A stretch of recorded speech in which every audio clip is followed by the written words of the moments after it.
வணக்கம். நான் உங்கள் அக்னி. நாம் புதியவர்களை தேடி கண்டுபிடித்து தொலைக்காட்சியிலோ அல்லது யூடியூப் சேனலிலோ பேட்டி கொடுக்காத ஒருவரை மாவட்டந்தோறும் தேர்ந்தெடுக்கிறோம். அதில் முதல் முறையாக நமக்கு நாகை மணிவண்ணன் அவர்கள் பத்திரிகையாளர், சமூக ஊடகத்தினுடைய பல அதிபர்களையும் அதிகாரிகளையும் சந்திக்கக்கூடியவர். அவரிடம் இன்றைய நேர்காணலை தொடங்குகிறோம். அவர் புதியவர். நேர்காணலில் இன்று நம்மோடு பல செய்திகளை மக்களுக்கு சொல்ல இருக்கிறார். அவர் என்ன சொல்ல போகிறார் என்று நாம் பார்ப்போம். அதாவது நேற்றைக்கு அமைச்சர் ஒரு வெள்ளை அறிக்கை ஒன்று வெளியிட்டிருக்கார். பல கோடி ரூபாய் திமுக அரசு கடன் வாங்கியிருக்கு. இதை சரி பண்ணணும். நாங்கள் போக்குவரத்து துறையிலையும் எலக்ட்ரிக்கல் மின்சாரம் இபிலையும் அதிக சுமை இருக்குது அப்படின்னு சொல்லி ஒரு தகவலை வெளியிடுறாரு. அதை பற்றி நீங்கள் என்ன சொல்ல போகிறீங்க? வெள்ளை அறிக்கைங்கிறது ஒரு அறிக்கை, அது நல்ல விஷயம் தான், வர வைக்க முடியாது, அவங்க நல்லதுதான். இதெல்லாம் தெரிஞ்சுதான் இவங்க ஒரு மாற்றத்தை ஏற்படுத்த போகிறோன்னு சொல்லிட்டு வந்தாங்க. இப்போ ஒரு 2500 அறிவிச்சாங்க, அந்த உடனே செயல்படுத்தலை. அதேமாரி சில திட்டங்கள்லாம் அறிவிச்சிருக்கிறாங்க. இல்லை, இப்போ நீங்கள் என்ன சொல்ல வர்றீங்க? பொதுமக்கள் 2500 பெண்களுக்கு இலவசமாக கொடுக்கறத இப்போ நிறுத்திவிட்டு இதெல்லாம் பண்ணுனா மறந்துடுவாங்கன்னு சொல்ல போகிறீங்களா? இல்லை, என்ன விஷயத்துக்காக நீங்கள் சொல்ல போகிறீங்க? இலவச திட்டங்களே அவங்க கொடுக்கணும். நல்ல ஒரு மாற்றத்தை ஏற்படும். என்னவே திட்டங்கள் நிறைய செயல்படுத்த வேண்டியதாக இருக்குது. இந்த பாருங்க, போக்குவரத்து துறை ரொம்ப நலிவடைந்து போயிருக்குது. மின்சாரத்துறை இதெல்லாம் ஒரு ஊழல்லாம் நடைபெறாமல் நல்ல ஒரு இது பண்ணாலே போதும். இவங்க வெள்ளரிக்கையெல்லாம் கொடுத்து எந்த வெள்ளரிக்கை எல்லாரும் படிக்கிறாங்க. எல்லா செய்திக்கெல்லாம் படிக்கும்போது நாங்கள் ஃபீல்டு ஒர்க்கில் பார்க்கும்போது டீ கடைகள்லாம் பார்த்தா திட்டிகிட்டே தான் படிக்கிறாங்க. ஒரு செய்தித்தாள் படிக்கும்போது இன்னைக்கு பார்த்தீங்களா நீங்கள்? வெள்ளை அறிக்கை செய்தி நேத்திக்கு வந்தது. இன்னைக்கு எல்லா சேனல்லையும் நேத்திக்கு அதை பற்றி பேசுனாங்க. இன்னைக்கு பேப்பரில் தந்தி பேப்பர்லையோ அல்லது தினகரன்லையோ தினமலர்லையோ எல்லா செய்தியும் வந்திருக்கு. வெள்ளை அறிக்கை தகவல் வந்திருக்கு.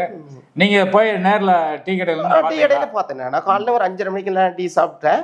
அப்போ பார்க்கும்போது ஒரு பேப்பர் கடை என்னதான் நடக்குது, போட்டோலாம் எடுத்து வச்சிருக்கு, ஒரு ஆதாரமாக இருக்குது, எங்கெங்கே இருக்குது, அந்த போஸ்டர் படிக்கிறாங்க.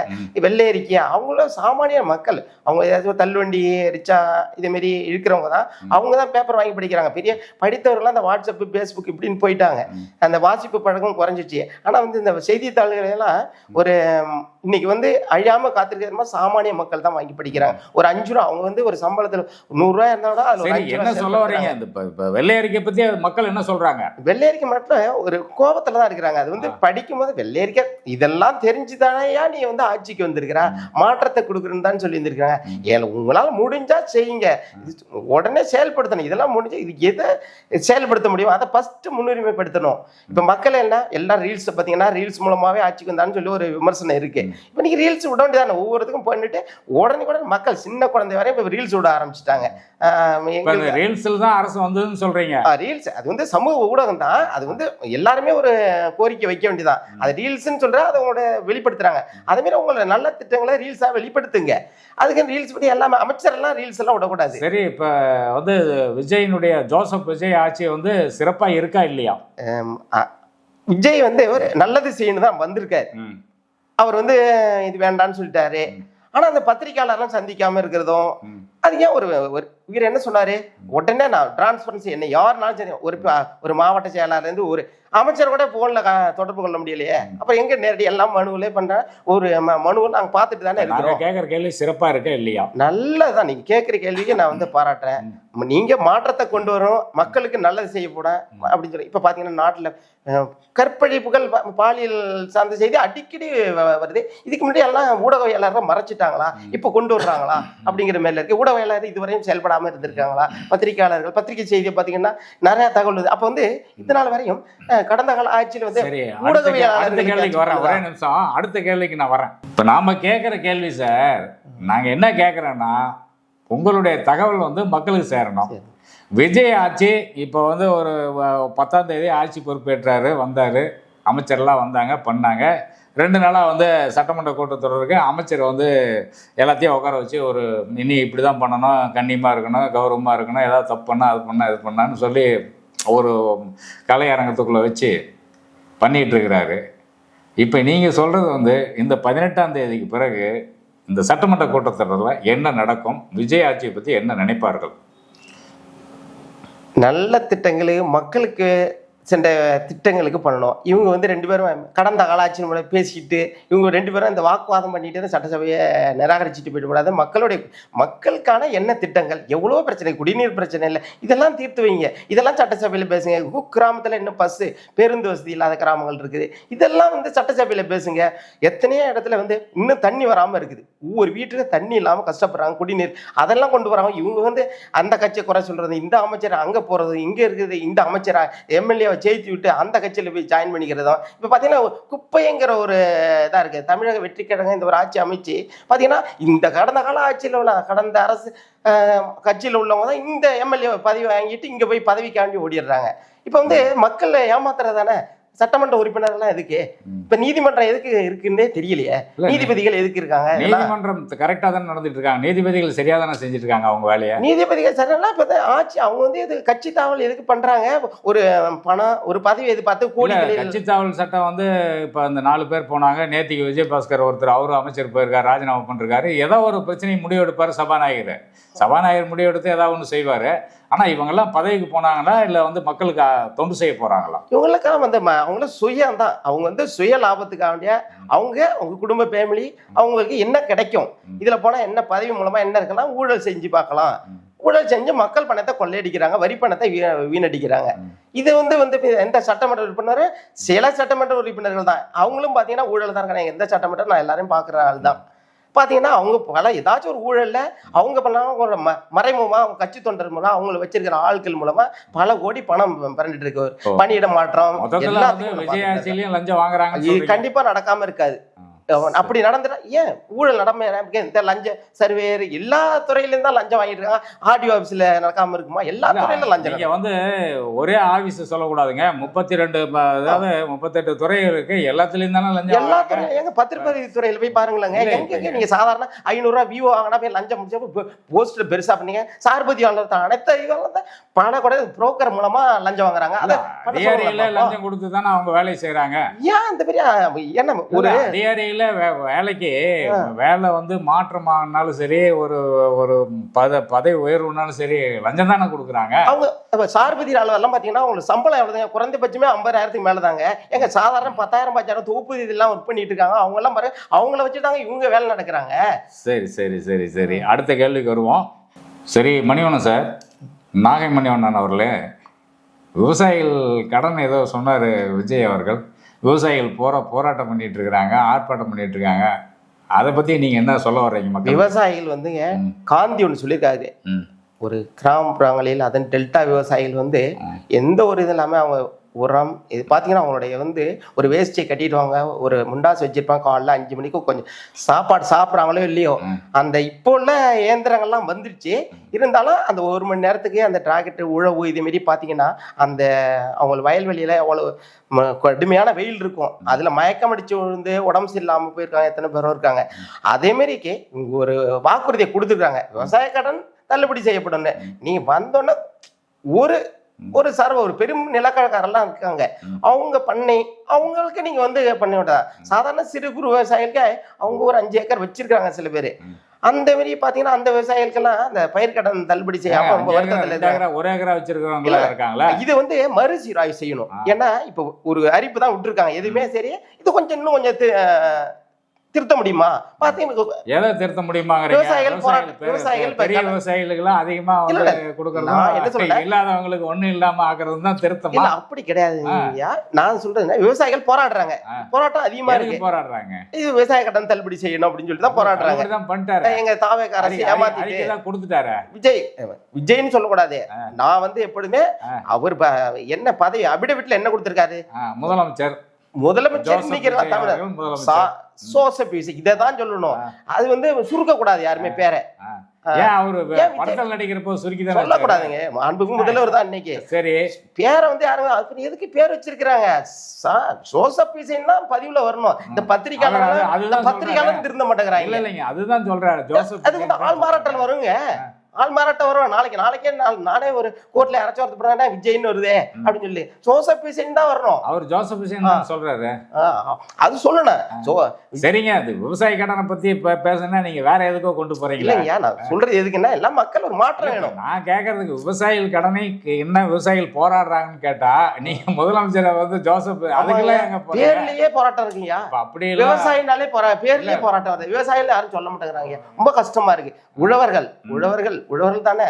அந்த உழவர்கள் விவசாயிகள் இல்லைன்னாக்கா யாருமே இல்லை. சரி, அமைச்சருக்கு என்ன சொல்ல போறீங்க? முதலமைச்சருக்கு சில அமைச்சர் சொல்றாங்க, விளையாட்டுத்துறை அமைச்சர் கூட சொல்லிட்டு போயிருக்காங்க, விளையாட்டுத்துறையோட விளையாட்டுத்துறைக்கு சாப்பாடு எல்லாம் ஒண்ணும் பண்ண முடியாது. அவர் வந்து என்னன்னா கேட்டீங்கன்னா விவசாயத்தை பத்தி அவருக்கு எதுவுமே தெரியாது. அவருக்கு வந்து லாட்டரி சீட் பத்தி தான் தெரியும். அவருக்கு எப்படி கொள்ளையடிக்கலாம், எதிர்காலத்துல லாட்டரி சீட் பயமா இருக்கீங்க. அவர் வந்து எப்படி பண்ணலாம், எப்படி எதை செய்யலாம், என்ன செய்யலாம், யாரை கமுத்தலாம், யாரை நிமித்தலாம்னு சொல்லிட்டு வருங்காலத்துல வந்து அவர் தான் முதலமைச்சர். ஆதவ அர்ஜுனன் தான் முதலமைச்சர். ஜோசப் விஜய் என்பவர் வாய் திறக்காத ஒரு பொம்மை. அவரை வச்சு இவங்க எல்லாரும் வந்து அந்த பொம்மையை வந்து, அதாவது இப்போ ரிமோட்டு வரும், ரிமோட் வந்ததுன்னா ரிமோட்டில் ஒரு பட்டன் அழுத்தினோம்னா பேட்டரி மூலமாக அது சுத்தம். அந்த மாதிரி நம்மளுடைய முதலமைச்சர் சுத்த வைப்பாங்க, வாய் பேச மாட்டார். இந்த விவசாயிகள் கடனை பற்றி தான் உங்ககிட்ட கேட்குறேன். இந்த விவசாயிகள் போராடுறாங்களே, இவங்களுக்கு ஏதாவது நீங்கள் வந்து அரசு ஏதாவது நல்லது பண்ணுமா பண்ணாதான்? இல்லை, நீங்கள் சொல்றீங்க வாய் திறக்க மாட்டாரு. உண்மையாக அதை பார்த்தா தெரியும். ஒரு இத்தனை நாள் ஒரு முதல்வர் அமைச்சர் ஒரு வாரத்துக்கு ஒரு டே ஒரு பத்திரிக்கையாளர் சந்திச்சாங்க. அவர் வாரது வேலையே இல்லையா அவருக்கு? ஏன்னா முன்னாள் முதல்வர் ஜெயலலிதா கூட சந்திச்சாங்க. ஏன்னா அவங்க பண்ண முடியாது. முதலமைச்சருங்க இவரு ஒரு ஒரு மேக்கப் போட்டு ஒரு ஸ்கிரிப்டை போட்டு படிச்சு இன்னைக்கு நாட்டினுடைய முதலமைச்சருங்க. அவங்க வந்து சினிமா துறையில இருந்தாலும் கூட அரசியல் துறையில உள்ள நுழைஞ்சு பல கஷ்டங்களை பட்டு எம்ஜிஆரும் கலைஞரும் கருணாநிதியும் ஜெயலலிதாவும் வெளியே வந்தவங்க. அவங்க வந்து மக்களை பத்தி நல்லா புரிஞ்சவங்க. இப்போ நடிகர்கள் கூட ஒன்று சொல்லுவார், சினிமாவை பாருங்களா, காசு கொடுத்து எனக்கு பால் அபிஷேகம் பண்ணாதேன்னு சொல்லி ஒரு திரைப்படத்துலேயே அவர் சொல்கிற மாதிரி ஒரு வசனங்கள்லாம் இருக்குது. இவர் வந்து அந்த மாதிரி இருக்கிறவரை போய் நீங்கள் வந்து இவர் வந்து நான் சொல்கிறேன், நான் ஒரு வாரத்தில் ஒரு பேட்டி கொடு, 10 நாள், அதெல்லாம் முடியாதுங்க. அவர் அதெல்லாம் பண்ண மாட்டாருங்க. என்ன நீங்கள் நாகமணி இப்படி பேசிட்டு இருக்கீங்க? இல்லை, ஒரு திரைக்கதை நீங்கள் பண்ணுறதெல்லாம் சரியில்லைங்க. சொல்கிறத நான் சொல்கிறேன், நீங்கள் சொல்கிறது சரியே கிடையாதுங்க. அவர் வந்து கோவப்படலைங்க. நீங்கள் என்ன சொல்கிறீங்க? அவர் நடிகருங்க. அவர் வந்து நீங்க ஜோசப் முதலமைச்சர் அது இதுன்றீங்க. விவசாய கடனுக்கு என்ன பதில்னா நீங்க அதை சொல்ல மாட்டேங்கிறீங்க. விவசாய கடனுக்கு தான் இவர் வந்து ஏமாத்தி விட்டுறாருன்னு சொல்ற. விவசாயிகள் போராடுறாங்க. டெல்டா விவசாயிகள் நான் கண் கூட பாத்துருக்கிறேன். அது எவ்வளவு போராட்டம் பண்றாங்க. அது ஏமாத்தம் தான். இல்ல, அது வந்து மாற்ற வருமானம் எனக்கே டவுட்டா தான். இப்ப ஆதவ அர்ஜுனன் தான் சரி பண்ண போறாங்க. சில பேர் சொல்றாங்க இப்பதாங்க வந்திருக்காரு, இப்பதான் அதிரடியா செயல்படுங்க. விவசாயிகள் போராட விடக்கூடாது. அதிரடியா பண்ண முடியாதுங்க. இப்பதான் நேற்று தான் வெள்ளையறை கொடுத்திருக்காரு. இன்னும் இந்த கடன் எல்லாம் எப்படி பண்றது, என்ன பண்றதுன்னு தெரியாம முழிச்சுட்டு உட்காந்துருக்காரு. அமைச்சர்லாம் வந்து நாளைக்கு சட்டமன்ற கூட்டத்தில் என்ன பேச போறாங்கன்னு தெரியாம முடிச்சுட்டு இருக்காங்க. நீங்க போய் சட்டமன்றத்தினால ஒரு தெளிவான பேசுறதுலாம் வந்து என்னன்னு கேட்டீங்கன்னா அவருக்கு ஆதரவா, விஜய்க்கு ஆதரவா தான், விவசாயிக்கு ஆதரவா பேசல. நான் விவசாயிக்கு தான் அதிகமா பேசணும். அப்படி விவசாயிகள் போராடுறாங்க. நீங்க இல்ல, விவசாயிகளுக்கு போராடுற கோரிக்கையை எடுத்துக்க மாட்டேங்கிறாங்க. நான் பேசி என்ன பண்ண போறது அப்படிங்கிற மாதிரி சொல்லக்கூடாது. ஒரு ஊடகத்தினுடைய வாயிலா மக்களுக்கு சொல்ல போறீங்க. டெல்டா விவசாயிகள் நினைச்சு பாருங்க. ஒரு பத்திரிகையாளர், நீங்க மூத்த பத்திரிகையாளர், உங்க வயசுல நிறைய பேர் அதிகாரிகள், அமைச்சர்கள், அதிகாரிகள், ஐஏஎஸ், ஐபிஎஸ், நடுநிலையில் உள்ளவங்க, கிராம பகுதியில் உள்ளவங்க எல்லாத்தையும் சந்திச்சுக்கிட்டு இருக்கிறீங்க. டெய்லி ஒரு வீடியோ எடுக்கிறீங்க, டெய்லி ஒரு வாட்ஸ்அப்பில் ஏதாவது ஒன்று போட்டுக்கிட்டு இருக்கிறீங்க அதிகாரிகளுக்கு. அப்படி இருக்கிற போது விவசாயிகள் கடனை வந்து இவர் வந்து சிறு குறு விவசாயிகள், பெரிய விவசாயிகள் அப்படின்னு சொல்லிட்டு பண்ற போது இது ஏன் அவரால் தீர்க்க முடியாதுன்னு சொல்லுங்க. தீர்ப்பாரா, தீர்க்க மாட்டாரா? தீர்க்க முடியும். இதுக்கு வந்து அந்த துறையில் உள்ள அதிகாரிகளுடைய பார்வைக்கு போய் அவங்க வந்து மறுபடியும் மறு ஆய்வு செஞ்சு, அதிகாரிகள் தான் நீங்க தான் ஒருத்தர் கூட மாத்திட்டே இருக்கு. நல்ல வேலை செய்யறவங்கள பூரா வந்து இப்ப கூட கடலூர் மாவட்டத்தில் ஜெயக்குமார் ஒருத்தர் வந்து எஸ்பி நல்லா வேலை செய்யறாரு, அவரை தூக்கி எங்கேயா மாத்துறீங்க. நல்லா வேலை செய்யற ஐபிஎஸ், ஐஏஎஸையும் தூக்கி நல்லா ஒழுங்கா அந்த மாவட்டத்தில் வேலை பார்க்குறவங்கள பூரா தேவையில்லாமல் எங்கேயோ கொண்டு போயிட்டு இருக்கிறீங்க. அப்புறம் அதிகாரி பற்றி பேசிட்டு இருக்கிறீங்க. அதிகாரிகள் யாரு? எல்லாருமே சரியா தானே இருக்காங்க. யாரும் அவங்களுடைய வேலையிலிருந்து தவறலையா? அதிகாரிகள் சரியான முறையில் செயல்படலாம். மாத்திரம் யாரு மக்களை சந்திக்காம இருந்தாங்களா? எந்த மாவட்ட ஆட்சியர்? சில அதிகாரிகள் நம்ம குறை சொல்ல முடியாது. நான் கேட்குற கேள்வி, சில மாவட்டத்தினுடைய ஆட்சியர், எஸ்பி வந்து உங்களை எல்லாம் வந்து வெளியில் போகணும்னு சொல்லிட்டாரா? மக்களை யாராவது வெளியில போங்க, நீங்க யாரும் நான் பார்க்க முடியும்னு சொன்னாரா? யாருமே பார்க்க மாட்டேங்கிறாங்க. ஐயா, நானே சில இடத்துல மனு கொடுக்குறாங்க, அந்த மனு வாங்கி குப்பையில போட்டுறாங்க. சில இடத்துல போயிடுது. அந்த காலத்துல பாலத்துல படம் இருக்கு பாருங்க. சரி, அடுத்த கேள்விக்கு வரேன். தண்ணீர் படத்துல இருக்கிறதுல குப்பைக்கு போடுமான்னு எனக்கு டவுட்டா இருக்கு. அடுத்து கடைசியா ஒரு கேள்விங்க. இந்த ஆட்சி நீடிக்குமா நீடிக்காதா? இந்த ஆட்சி நீடிக்கின்றது மக்கள் கையில இருக்குங்க. மக்கள் போய் மிகப்பெரிய எந்த ஒரு வாக்குறுதிகள் நிறைவேற்ற மக்கள் போராட்டத்தினால ஆட்சி நீடிக்காதுங்க. ஆட்சி நீடிக்காது. எந்த அது எதிர்கட்சி தலைமுறை மக்கள் கையில இருக்குங்க. இல்ல எதிர்கட்சியில இருக்கிறவங்க தான் அதிமுக தான் எல்லாம் ஓடி போய் பதவிக்காக ஆசை. இந்த அரசியல்வாதிக இந்த கட்சிக்காரங்க எல்லாமே இந்த பணத்தை வாங்கிட்டு இங்க ஓடுறான் அங்க ஓடுறான் இங்க ஓடுறான் எல்லாமே உரிமையில தான் பேசுறேன். ஏன்னா அவங்களுக்கு வந்து நம்ம அரசியல் ஒரு சாக்கடை அவங்க வந்து பேசிதாங்க. ஏவோ ஒரு கொள்கையை ஒரு வாக்குறுதி எடுத்து பிராமணம் சட்டமன்ற உறுப்பினர் அவங்களுக்கு அமைச்சரானவங்க மக்களோட பயங்கரமா தான் பேசுறாங்க. நான் கேட்கறதுங்க அமைச்சர் எம்எல்ஏ தானே ஓடுறாங்க. பொதுவா தொண்டர்கள் எந்த கட்சியில இருந்து அவங்கள எல்லாம் புறக்கணிங்க. மக்கள் புறக்கணிக்கணும். அவங்க பின்னாடிதான் அவங்களுக்கு வந்து ஒரு இது இருக்கு. அவங்க கோடியில பணம் பணத்தை கொடுத்துட்டு எங்க பணம் இருக்கு அங்க போயிடுறாங்க. அவங்களால வந்து நம்ம அரசியல்வாதி எல்லாம் வந்து சட்டமன்ற யார் வந்து கட்சி தாவல் பண்ணி அந்தந்த கட்சியில் இந்த கட்சியில் அந்தந்த கட்சியில என்ன அந்த காலத்துல பாருங்க ஒரு கட்சியில இருந்தாலும் அது கடைசி வரையும் இருந்தாங்க. சரி, இப்ப வந்து பணத்துக்கு அவன் பாதி காண்டி ஓடுறானா இவனும் மதிக்கணும் தேவைகள் இல்லை. மதிப்பெருக்கு மலராயங்க மிதிப்பெருக்கு முள்ளா இருங்கள். மக்கள் அது மாரி தான் இருக்கணும். இது வரைக்கும் சிறப்பா எங்களுடைய அம்மா நியூஸ் பேட்டி கொடுத்தீங்க. நன்றி. மீண்டும் உங்களை நாங்கள் நாகை மாவட்டத்திலே சந்திக்கிறோம். இது உங்களுடைய எல்லா சேனல்லையும் வராத யூடியூப் சேனல்லையும் வராத நாம் ஒரு புது முயற்சி எடுத்து உங்களை நேர்காணல் பண்ணியிருக்கோம். இது போன்ற அனைத்து மாவட்டத்திலையும் இருக்கின்ற பத்திரிகையாளர்கள், சமூக ஊடகத்தினுடைய செய்தியாளர்கள், மக்களுக்கான நல்ல செய்திகளை கொண்டு வரக்கூடிய சமூக ஆர்வலர்களை தேர்ந்தெடுத்து நாம் நமது யூடியூப் சேனலில் தொடர்ந்து அவங்கள பேட்டி எடுக்கலான் இருக்கோம். எங்களுடைய வாட்ஸ்அப் நம்பர் 9894955285. இன்னொரு முறை சொல்கிறேன், 9894955285. இந்த நம்பரில் எங்களோட தொடர்பு கொள்ளுங்கள். நாங்கள் உங்களோட தொடர்பு கொண்டு உங்களை பேட்டி எடுத்து சமூக மக்களுக்கும் உங்களுடைய பார்வை மக்களுக்காக செய்திகளை சொல்வதற்கு ஏதுவாக இருக்கும். நான் என்றும் உங்கள் அக்னி. இதை பார்க்கின்ற அனைவரும் சப்ஸ்கிரிப்ஷன் பண்ணுங்கள், வியூஸ் போடுங்க. தொடர்ந்து உங்கள் வீட்டு பிள்ளை. மறப்போம் மன்னிப்போம் என்று எங்களை விட்டு விடாதீர்கள். மன்னியுங்கள், ஆனால் விட்டு விடாதீர்கள். நன்றி.